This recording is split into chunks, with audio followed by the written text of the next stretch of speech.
All right. I want to make sure that we start on time and we have plenty of time for our topic today. Welcome to everybody who's joining us for this very important topic, which is about mental health consent in Pennsylvania. Buenas tardes y gracias por estar con nosotros. Quiero aprovechar para que tengamos suficiente tiempo para esta buena información que vamos a tener hoy. Hoy vamos a hablar sobre las leyes de consentimiento de salud mental en Pensilvania.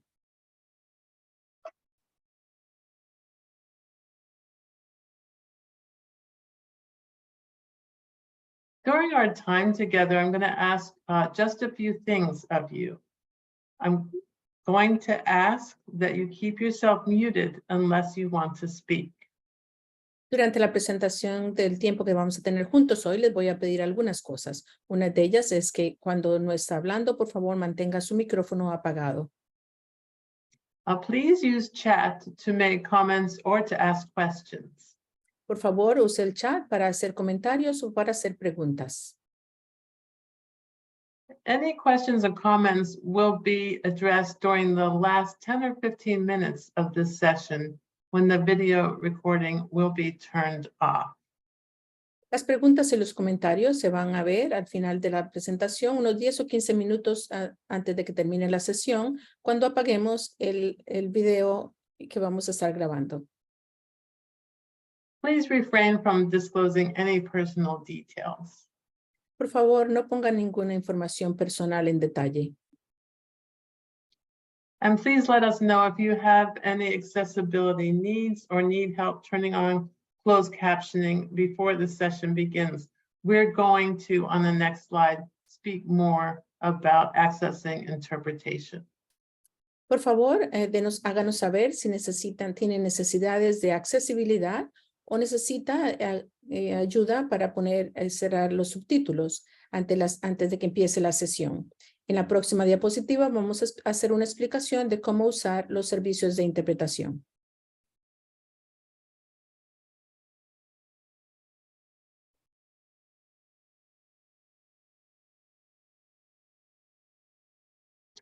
We are about to turn on Spanish interpretation.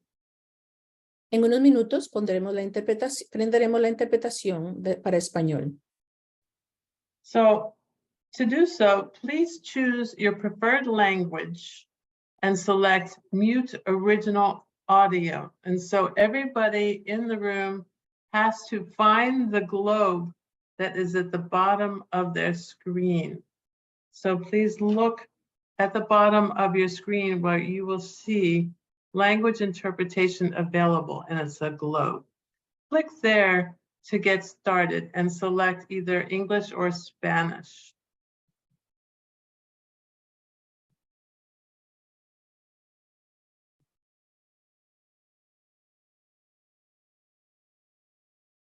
And hopefully everybody is doing this, whether you speak English or Spanish, you click on the globe to select your language.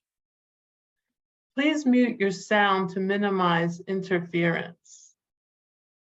And as we mentioned before, questions and comments it will be addressed in chat at the end of the presentation.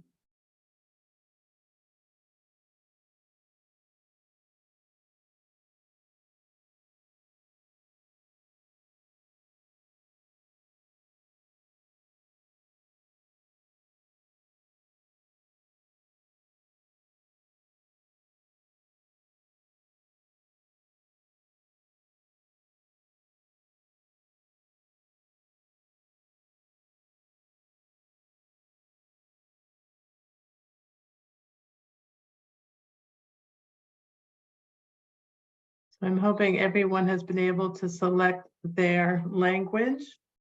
Shall we advance?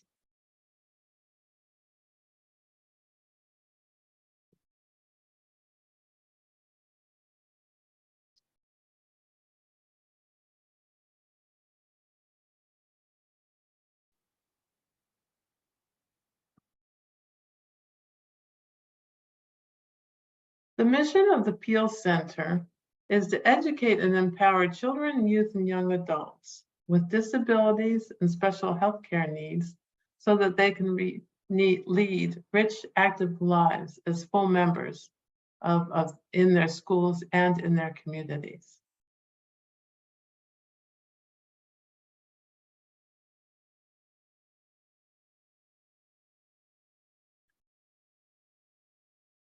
So I'm going to introduce our presenter today, and I want to preface that by saying that we recognize that the challenges of mental health and disability share an enormous amount of overlap when we think about what it takes to make sure that our children are full participants at school and in the community.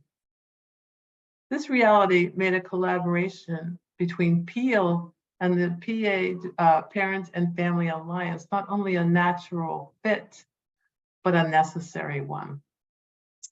Both of us work hard to empower families, youth, and young adults to successfully gain access to the services and supports they need to thrive wherever they are. So we are delighted to have Christina Paternoster with us today to talk to us about the legal aspects of ensuring that children and youth who are 14 years of age and older and their families know their options with regards to access to mental health care, which, as we all know, can be very confusing and create unnecessary barriers to access to mental health care services.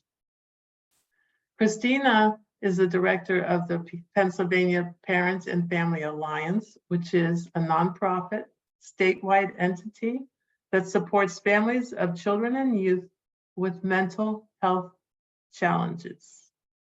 So please join me in welcoming her to talk to us about her topic today, which is mental health consent in Pennsylvania, ensuring that parents understand the changes that happen when their child turns 14. So welcome, Christina. Thanks so much, Sue. I'm going to stay off camera so I can ensure that I have a nice signal so I don't lose anybody. Give me 1 second to share my screen.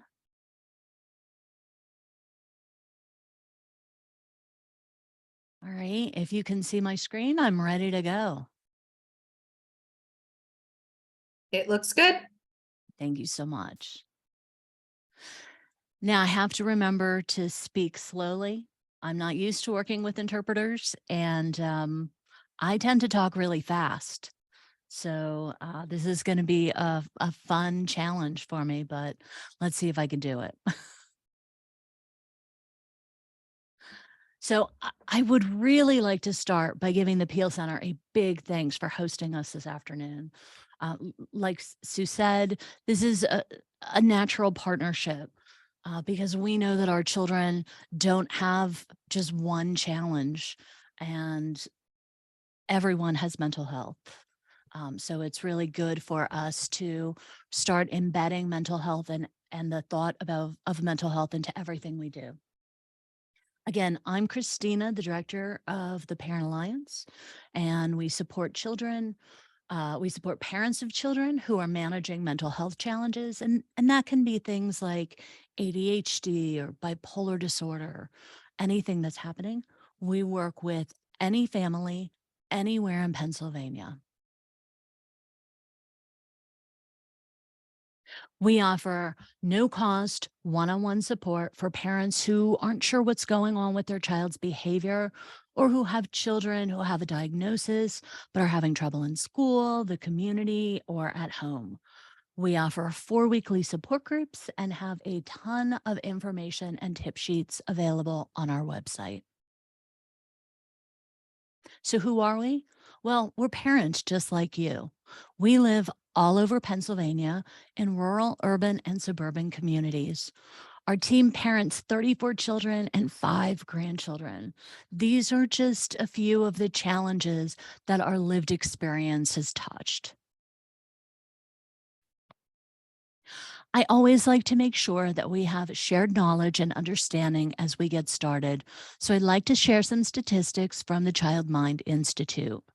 Many of you may already be aware of these, but just to be certain, let's start with the fact that half of all psychiatric illness occurs before age 14 and 75% by age 24. Now, when we hear mental illness, we often think of adults, and sadly, funding often follows that misconception, which is why you may see long wait periods around the state and services are difficult to access. What society is seeing, though, are adults who have often been misunderstood and perhaps untreated the majority of their lives. We know it can easily take 10 years to get an accurate diagnosis and treatment plan. So often, many people aren't diagnosed until they're adults, but they've been struggling for a long time. The four most common psychiatric disorders in childhood are anxiety disorders, ADHD, and other types of disorders that are considered disruptive behaviors, depression and bipolar disorder, and eating disorders. You will see that even in childhood, they can be classified as severe. About 17 million children and young people nationally have a diagnosable psychiatric disorder, and those stats, they're pre-COVID.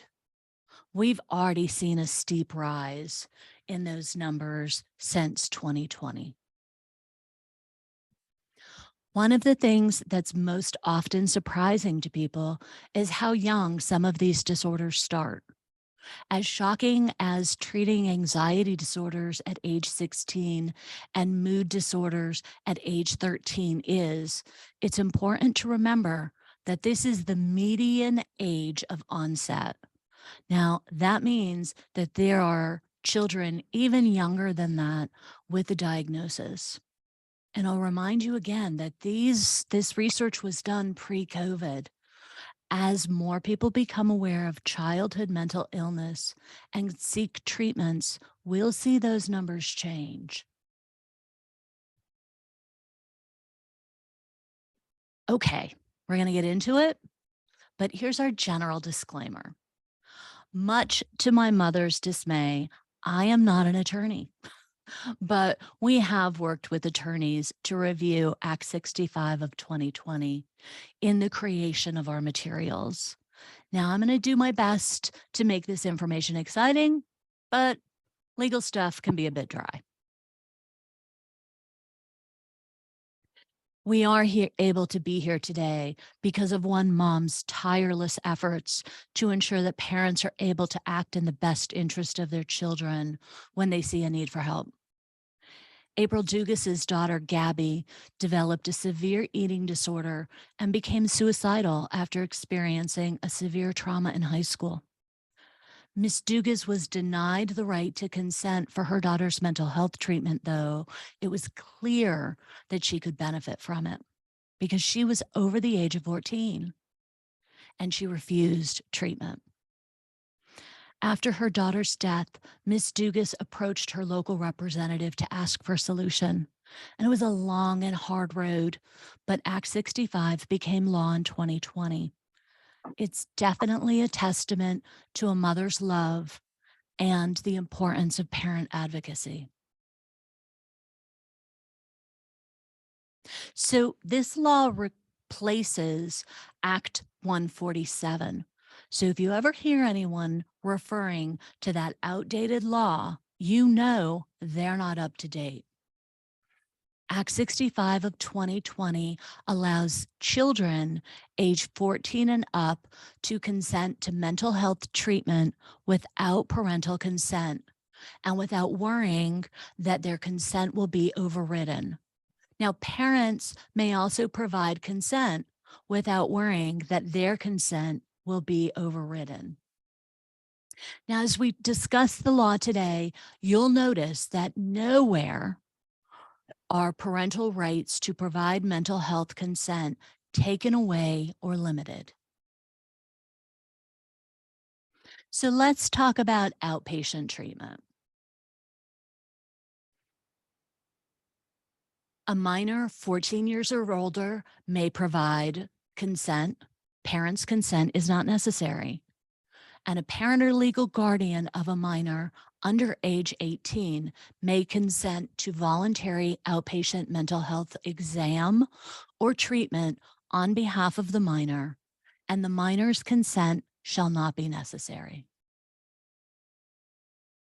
A minor or another parent or legal guardian may not abrogate consent provided by a parent or legal guardian on the minor's behalf to voluntary inpatient or outpatient mental health treatment. Nor may a parent or legal guardian abrogate consent by the minor on his or her own behalf. So abrogate, that's one of those legal words that you or I are probably not using in our daily conversation. So let's take a minute and go over it. It means repeal or do away with in relationship to a law, a right, or formal agreement. So in our context here, we would say a school district may not abrogate the state mandate to begin transition planning at age 14. I like to use the word overrule, overturn. Okay, so let's take a minute and look at how this may play out in real life. We have a therapist who's been working with 14-year-old Abby about her eating disorder. They've been working together for 6 weeks. That's the longest Abby has stayed with any therapist. Abby's on the verge of a breakthrough and doesn't want to go any further because she's uncomfortable. She wants to fire her therapist or quit therapy. Now, the therapist feels that Abby is exhibiting avoidance of the issue at hand. The therapist feels if they can continue working together, a breakthrough is going to happen. And just for some background, Abby has fired her last 3 therapists, but her parents really want her to continue with her treatment with this therapist. So based on what we just talked about with consent, I want you to think for a second, does Abby have the right to refuse treatment? While you're thinking, I'm going to break it down a little bit. Someone, in this case, we don't necessarily know who, whether it was Abby, one of her parents, both of her parents, all 3 of them together. Someone provided consent to begin therapy. It's easy to imagine that a parent, let's say mom and Abby, showed up at the therapist's office together, and the parent has been bringing her to therapy weekly, and Abby walked in of her own volition. So now Abby's saying, I don't want to be here anymore. Is the therapist obligated to stop treating her until she agrees again? The answer is no. If a parent, just one parent, provides consent for treatment, it doesn't matter that Abby or any child does not provide their consent. The child doesn't have to agree to therapy in order for it to begin. And both parents don't have to agree before therapy can begin. Consent is only required by one party.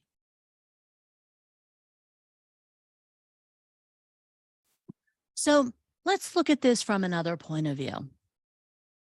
17-year-old Alyssa, with the help of her school guidance counselor, and I'm going to say shout out to the guidance counselor for helping, has sought outpatient treatment due to her feelings of anxiety. Her father's aggressive behavior and verbal altercations with her mother make it impossible to even think when she's at home.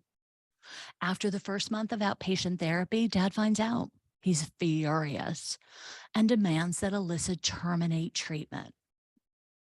Does Alyssa have to stop treatment? Now, just like we talked about previously, only one person providing consent is necessary. So the answer is no. Alyssa does not have to stop treatment. Alyssa is over the age of 14. She has given her consent, and once consent is given, no one may abrogate or override that consent. All right, now, inpatient treatment is just a little different. A minor's parents or legal guardians may consent to voluntary inpatient treatment on behalf of a minor under age 18 on the recommendation of a physician who has examined the minor. A minor, 14 years or older, may consent to voluntary inpatient mental health treatment on his or her own behalf. And again, neither party may abrogate consent provided by the other. So let's talk for a second about our use of the word voluntary. Now, people often get confused because a child may not want to go into treatment, either out or inpatient treatment. Child may say things like, I don't want to be here, or I don't want to do this, but the parent brings them and says, my child needs help. The child has not been court ordered to get help. So even if the child doesn't agree, the parent does, and this is considered a voluntary admission.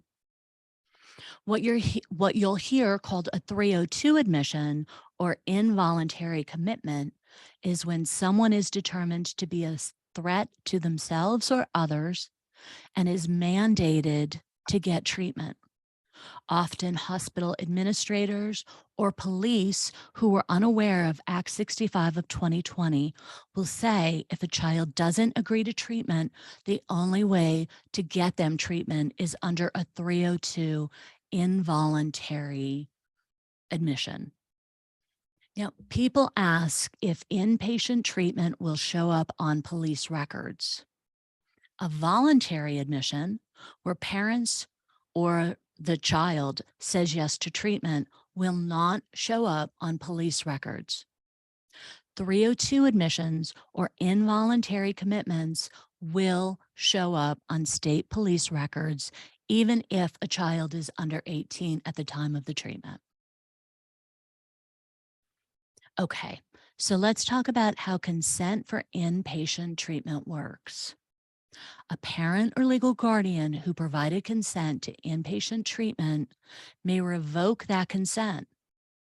Inpatient treatment will continue if a minor steps in and now provides their consent. And a minor who provided consent, they could change their mind. They could revoke that consent. And in that case, treatment would only continue if a parent or legal guardian provides consent. Now, of course, there is still protection for a child should they feel that inpatient treatment is not appropriate. And this is great because we do want our children to be aware of their rights so they're informed and they can exercise them.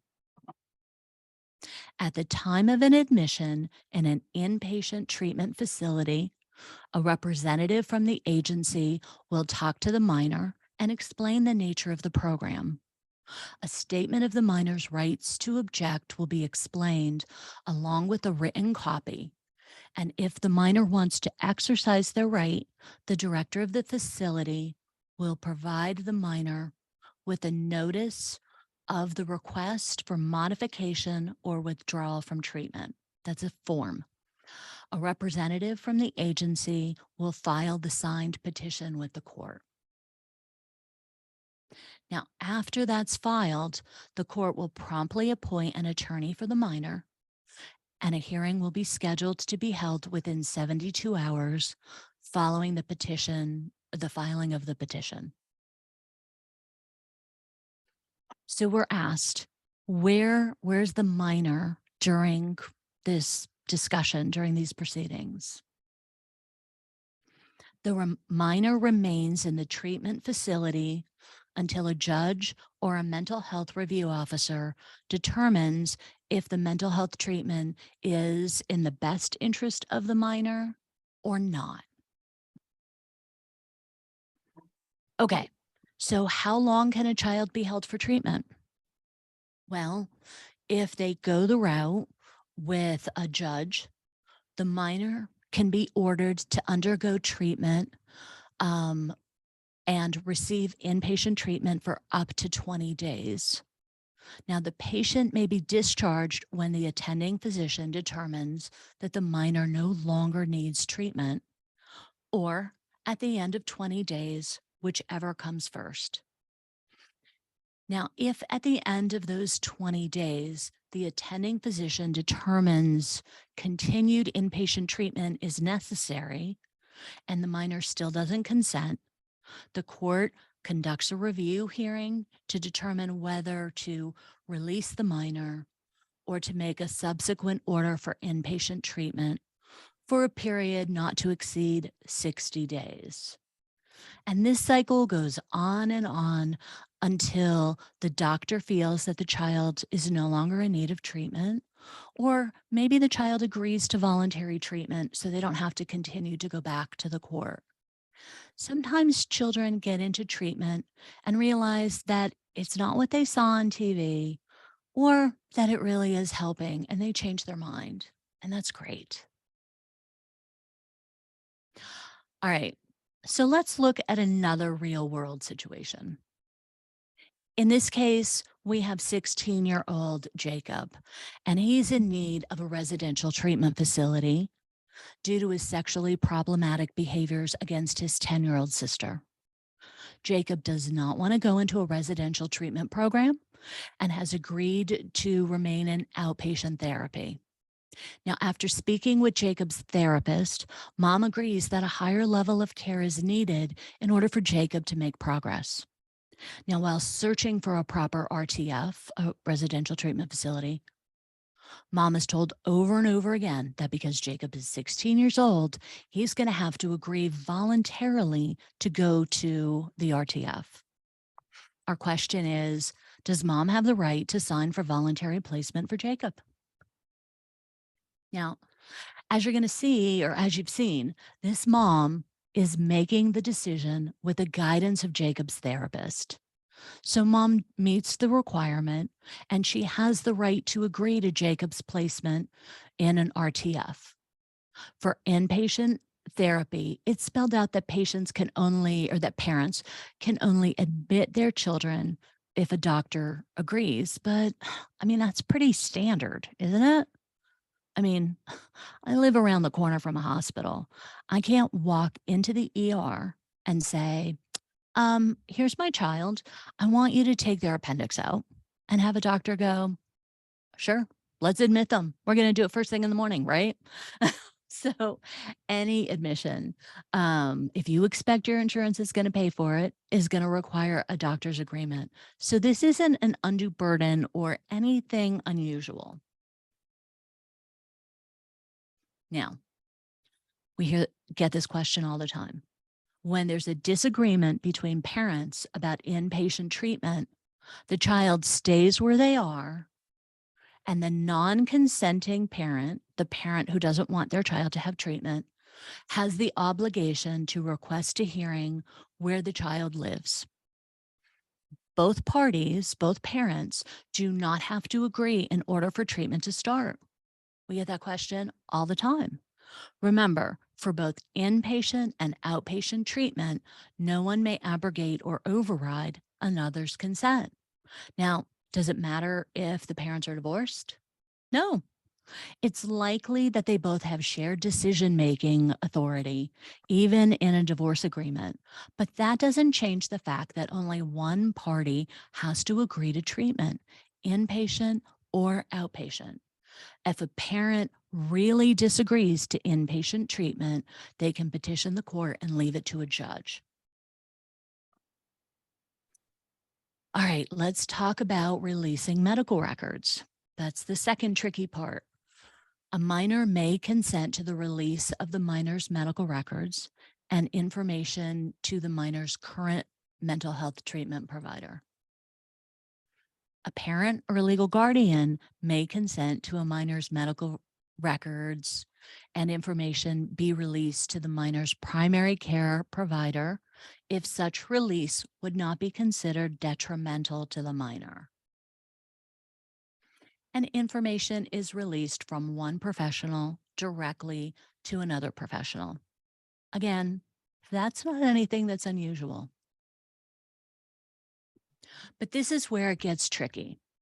When we're talking about mental health treatment, no matter your age, what you say in treatment is always confidential. There's a few exceptions to that. It's important to talk to your child about how therapy works. What they tell their therapist will not be shared with you. Now, yes, you may want to know what's going on with them, why they're sad, how you can help them. If you're taking your child to a therapist, ask that the first meeting include you so you can assure your child with the therapist there that they're not gathering intel to report back to you. And if you have to take your child to an ER for a mental health emergency, stay with your child. Insist that you get copies of all paperwork and that you be allowed to sign anything your child signs.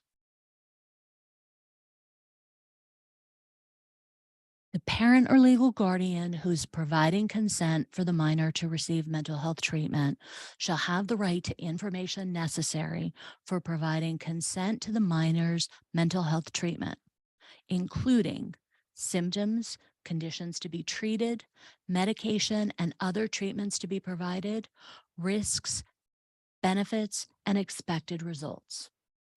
Now, this information is particularly important because you'll need to let the school nurse know if your child is provided prescribed medication that they may need to take during school hours, or if there's side effects that may make a difference in your child's day. Maybe they have a dry mouth, decreased appetite, or an increased tiredness. Also, if your child is given a new or revised diagnosis, you're going to need to address it with their IEP team if they have an IEP. Now, if they don't, you may want to see if an IEP or a 504 plan would be useful. Our family support partners are always available to help you navigate any challenges you may run into with consent or access to information. Now, before we wrap up, I want to give you a few pointers in case you're in an unfortunate situation where your child is in crisis and you find yourself at the ER. If you're told that they will not admit your child over age 14 without their agreement, I want you to launch into note-taking mode, okay? Ask, why? Why does my child need to consent if I'm providing my consent? Get their name. Ask them, is this a hospital rule? Is a place where you can find that rule so I can see it in writing? Is the doctor the one who's saying this?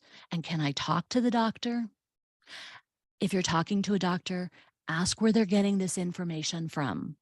Are they using words like it's a HIPAA requirement, it's a law, or it's hospital policy? Make sure you clarify that information. Now, we have parents who have great success pulling up Act 65 information and sharing it with hospital staff. At the end of the day, if your child needs help, your main priority is to get them that help. So get your answers and then go back to focusing on your child. Can you talk to your child and ask them why they don't want to agree to staying? Is there something specific they're afraid of or they don't understand? Often doctors use language that is really beyond us and often our children, right? Especially if our children aren't thinking clearly. Now, you may be able to leverage the fact that if the child doesn't agree to, being voluntarily providing consent for treatment, that the hospital may insist on a 302, and then it's out of your hands and your child's hands. So, at the end of the day, do what you need to do to make sure that your child gets the treatment that they need and they're safe. So let's review the important points about Act 65. It allows a minor, age 14 and older, the right to consent to their mental health treatment. Parents, as always, have the right to consent to mental health treatment for their children until they turn 18. No party may abrogate consent of the other. Non-consenting parents or legal guardians of minors may object to inpatient treatment through the courts, and the release of medical records and information can be requested by either the parent, the legal guardian, or by the minor. And basic information may be released to the parent or legal guardian. So here's our contact information. Feel free to reach out at any time. Thank you so much for your time and attention. We do have, if Tara is here, Tara will put a link to our mental health consent tip sheet and page on our website in the chat. And I'm more than happy to answer any questions that you have.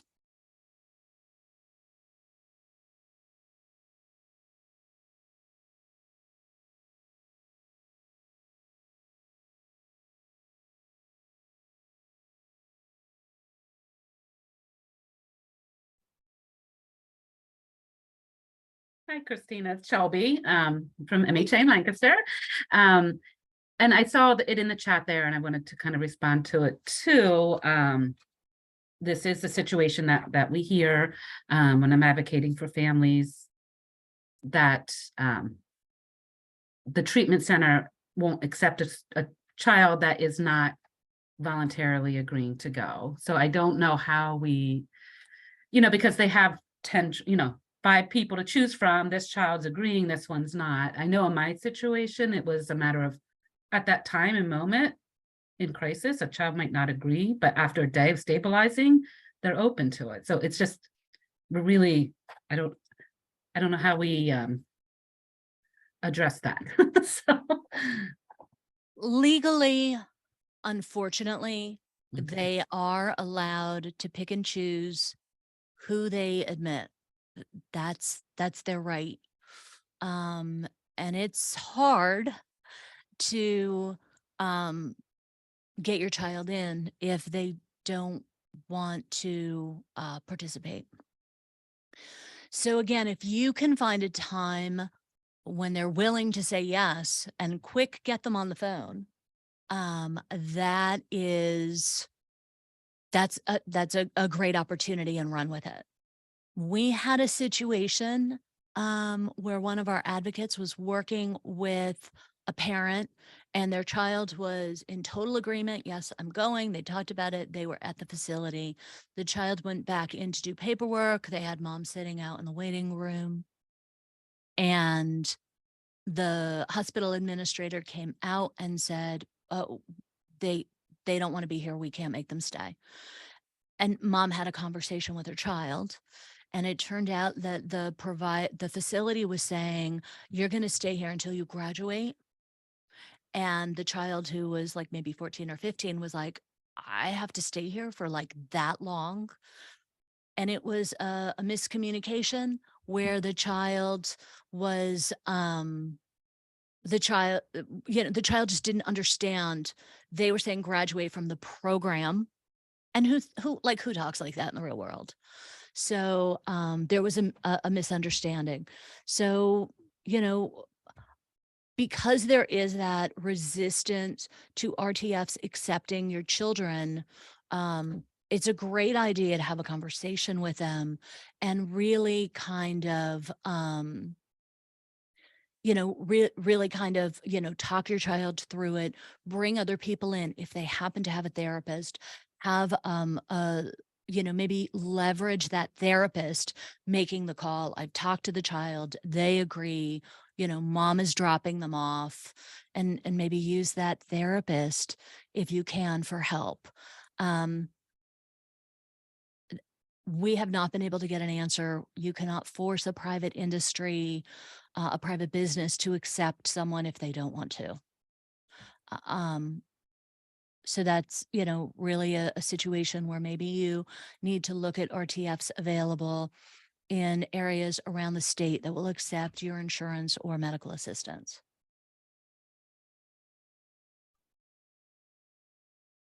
Christina, do you want me to read the questions to you from the chat? Yeah, that'd be great. Okay, great. So One question was, if I don't want a therapeutic school to do one-on-one therapy, can the school continue to at age 12? No? I would say no. I would ask where the school's authority is coming from to do that. Is it part of some type of agreement, a 504 plan, an IEP? Like, where did they come up with the idea to do this? What's their goal in providing that type of treatment? And have a conversation with them to find out what's going on. Sometimes if you really aren't happy with the treatment that's happening at school, revoking your signature on a document that allows them to bill medical assistance can nip that service in the bud. But I would definitely encourage you to have a conversation with the school to find out what they're doing, how they're doing it, and why they feel that your child needs it. Thank you for that. Another question is, can a parent sign for RTF treatment when a minor disagrees? Yes. Yep. Mhm. It is considered inpatient treatment as long as they are providing mental health treatment. Now, this is where things get a little conflated. Quite often, facilities think we don't know what's going on with our children. And let's be honest, we may not always know if our child is using substances and may have a substance abuse challenge. So many RTFs will bring a child in under drug and alcohol treatment before they then actually realize you know what you're talking about and they really do need mental health treatment. And the rules for providing mental health or providing drug and alcohol use treatment are very different.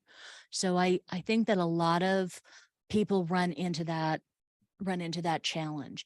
If an RTF is providing mental health treatment, then they need then Act 65 of 2020 applies to them. Thank you very much.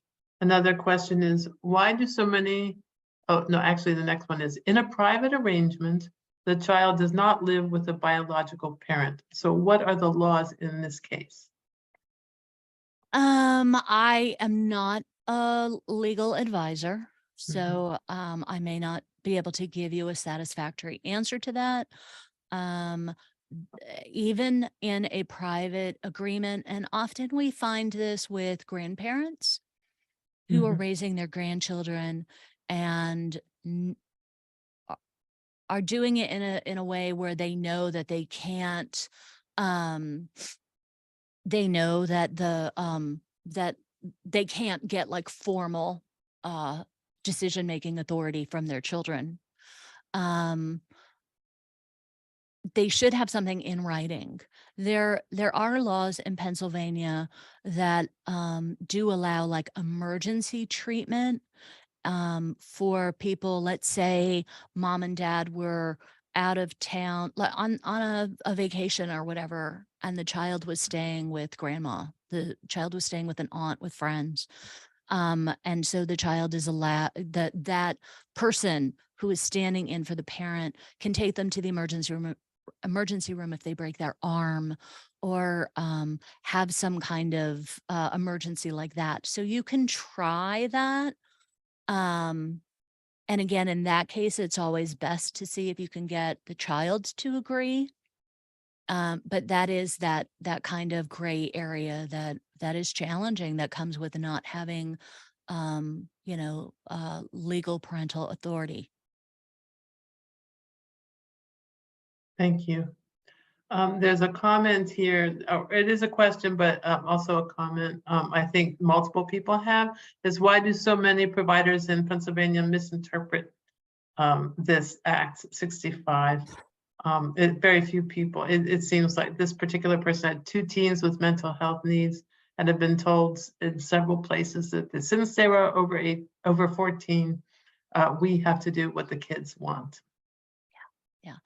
Um, you know, Pennsylvania is not the only state that has this law, right? Mhm. New Jersey, right next to us right there, they have the same law. They are not confused, right? I will put us here in Pennsylvania up against New Jersey for anything, anytime, anywhere. But for some reason, this just confuses us. I don't know. In this situation, I would say be like Jersey and figure it out. More training like these, I think, Christina. Thank you so much for providing this information for us. Well, we do provide this information to, we just presented a couple weeks ago at Geisinger Grand Rounds. And Awesome. so we are talking directly to doctors. We are doing what we can do. We advise families, if you're in a real bind, give our family support partners a call. We have arrangements with an attorney. If a family has secured their own attorney, our expert will work with the family's attorney to ensure that the family's attorney understands Act 65 and can make those arguments to hospital administrators. And we're doing everything we can to get the word out. But we have a form. If you go to our mental health consent page, we have a form that families can fill out whenever they have a problem with a provider. Tell us who it is and what the circumstances are, and we will reach out to the provider and just very subtly be like, hey, we hear that you don't know the law. Here it is. Here's another question. Can a child leave an inpatient program of their own volition, AMA, if parents do not agree to the discharge?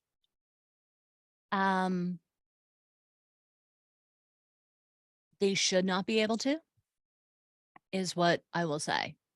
If the parents provided consent, the parents would have to be notified that the child wants to leave. The children should not just be able to walk out the door like your 15-year-old walking out the door in Philadelphia in the middle of from CHOP. If the child is the one who provided consent and changes their mind, they should not be able to just walk out of the hospital. You'll notice I'm saying they shouldn't be, but that would definitely be a real problem. And that would be one of those cases where I would call the hospital and go all angry mama bear on them, as much as that might help. Thank you so much. Dawn asks, how can I help? I believe she's asking for aftercare services for a 16-year-old. Dawn, if you want to clarify, do you have an angle on what she means by that, Christina? Well, when your child is, we recommend that as soon as your child goes in for inpatient treatment, that you instantly start talking about aftercare. So what happens when they're out? Who can I talk to? Can you help me connect? Does one of the doctors in the hospital also provide treatment outside of the hospital? What's our aftercare plan from the day they're admitted? The problem that we are running into, however, is that there may not be aftercare services just because of the extensive waiting periods in many places in Pennsylvania. So that's always a problem. And again, do your best if your child is still in the hospital or recently received support in the hospital. Reach back out. What can I do for for follow-up services? Where's my child going to get their medication refill? How are we going to have that done? And just really do your best to put that back on the hospital to help you connect with someone. But again, many places in the state are looking at 9 to 11-month wait time. So Mm. it's hard to get children in. Yeah, yeah. Okay, here's another, several people asked along the lines of having a child with special needs, and you know, their ability to consent or not consent, right? In ways that may or may not be clear that they are making choices that they understand, right? And is there something that we need to know more about how do we determine if they know what they're choosing or not choosing?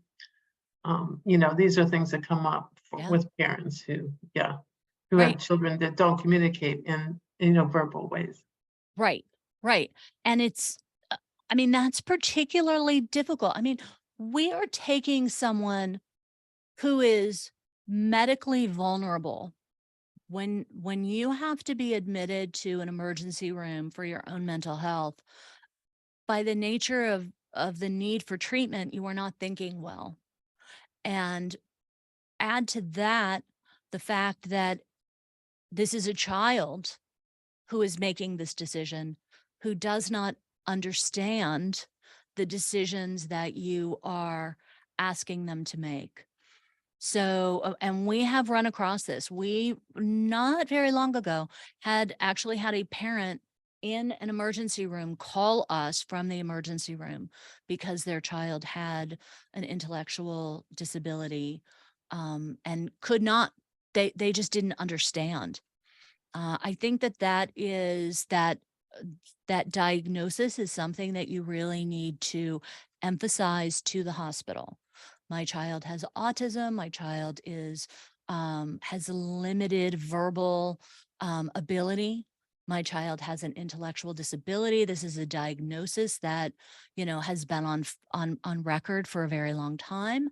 Perhaps in a case like that, you can reach out, ask the hospital to reach out to your child's pediatrician or their regular doctor to have that discussion, to understand a little bit more about the child's disability challenges and delays, to speak to the fact that they don't have the ability. It doesn't matter what their age is, and may not matter. You know, maybe this will continue beyond age 18, that they need that support from the family. And the That would point be my is- best guess. Yeah, and the point is made here also that these, these things are not always explained in plain language, Correct.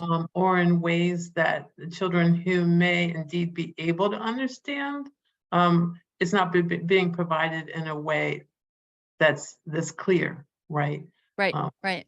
And to what degree do they have the right to be told in plain language about the choices that they're being offered? And what's great, we have a podcast, and we just talked about Act 65 of 2020 a couple weeks ago. We always talk about it. And one of our family support partners, Cheryl, brought up the fact that, you know, she sees this coming in her child as her daughter was getting older, and her, you know, the hospital or the provider pushed papers over, here, you need to sign this. Her child signed, and then she said, looked at her child and said, now, do you know what you signed? And, you know, the child was like, no, not really. And Right. so mom said, all right, well, let's rip that copy up and let's tell her what she's signing. Let's explain it to her. Mhm. I love that. That was a brilliant piece of information that Cheryl shared. And I think that that's an excellent opportunity for you as a parent to kind of take charge a little bit in a room. Look at your child and say, Bobby, do you understand what Bobby, explain to me what they just told you is going to happen, or that you're agreeing to make sure that your child understands. Like, they can't kick you out of the room. As a parent, you're there in the ER. You have the right to be there. So clarify for your child, do you understand what this means? This is why I had mentioned it's a good opportunity to explain to your child how inpatient treatment works. Sometimes they may say, do you want us to be able to communicate with your child? Do you want us to be able to share, or do you want us to be able to communicate with your parents? Do you want us to share what's going on with to your parents? And your child may be thinking, oh, well, let's see, like last weekend I was out drinking and, I'm having, like sexual relations with a partner, whatever the case may be, right? Your child may think that, like therapy, they're going to tell you, they're going to say, well, Bobby just said, this happened, that happened. So you as a parent, be proactive and explain, Bobby, all they're going to tell me, they're not going to tell me what happened in therapy. What they're going to tell me is what your diagnosis is, what kind of medications they're recommending, and how they recommend treating you. And you and I can talk about how that's going to work for you. So as best you can, you take the bull by the horns and you explain to your child in ways that you feel they will best understand. This is a Thank you. great time to really speak up for your kiddo. That's awesome. Thank you. We have just a few more minutes, but I want to get through all these questions. Quick one, does partial hospitalization follow the same guidelines as inpatient? I get pushback from providers and insurance on this. Okay, partial hospitalization. Inpatient treatment is kind of like, do they put their head down? Do they go to sleep there?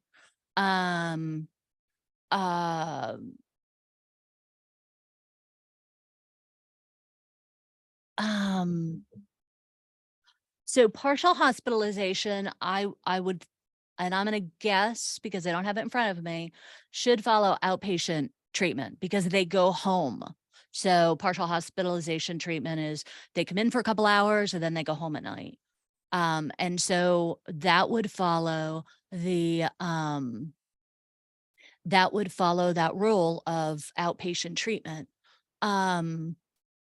where, the parent can consent, the child can consent, and there's no formal process for the child to disagree. So it doesn't have to go in front of the judge. Okay. I do see that Shelby asked, can a child refuse to allow the parent to go back in the ER room, and then have the parent wait in the waiting room? Sometimes this is just all about the words that you say and how assertive you are. This is one of those great options to just act like you belong, just walk right back. Act 65 of 2020 and a child's ability to provide consent only applies to mental health treatment. If they are providing any kind of if they're going to give your child an Tylenol in the hospital, they need your consent as a parent. So I would really play that up with, I'm going to go back and check on my child. I have the right to be in the room with my child, and really play up the fact that your child at age 14 only has that right to consent to mental health treatment, not physical medical treatment. Try that. It's one of those situations where you want to like beg for forgiveness instead of ask for permission. And somebody asked about, do the same laws apply to drug and alcohol treatment? No, drug and alcohol treatment is very, very, very different. And this is probably where that confusion comes from, because drug and alcohol treatment, children are entirely in charge of their drug and alcohol treatment. They can provide consent. They could refuse consent. They don't have to allow their children to be involved, or they don't have to allow their parents to be involved. So yeah, that's a problem. And one last question before we ask everyone to please fill out our evaluation so that our funders can continue to help us make this kind of presentation possible. The question was asked by actually several people. Does Act 65 apply to non-clinical, like mobile, community-based services, like case management and peer support? Thinking about those kind of outpatient mental health clinic services. Well, I want to say that Act 65 of 2020 was designed to take over when there is a disagreement. So parents say yes, a child says no. That's when Act 65 of 2020 kicks in, when there's a disagreement. We are using Act 65 of 2020. We're allowing it to be used like it should be put into every single aspect of mental health treatment. And that's not the case. It's only to resolve a disagreement. Nowhere in Act 65 of 2020, nowhere in the law are parental rights taken away or diminished when it comes to mental health treatment for their children. Up until they are age 18, parents have every right to be involved in every single aspect of their child's mental health treatment. Act 65 of 2020 simply allows a child age 14 and over to consent to treatment. Let's say parents don't believe in mental health treatment. Let's say something happened and a child isn't ready to tell their parents about it. That's where Act 65 of 2020 comes in. So case management, peer support, all that stuff. There's no reason why parents cannot be involved. And Christina, just real quick, I have had that scenario with some of the families I'm working with. And Yeah. when I did reach out to whatever's on the DHS's website, they clarified it that if it is a treatment, Act 65 covers. If it's a service like case management, then it doesn't. So yeah, that is not clear, I don't think. Because I have some families that want their child signed up for case management, but this child won't sign for it. So that is very confusing. And it is, and again, it is made unnecessarily confusing. But what I like to do, and I know that you all appeal, drill this into parents' heads. Where can I see that in writing? Show me that in writing. Wonderful. And what a great takeaway. I'm gonna thank you, Christina, and thanks to everybody who joined us.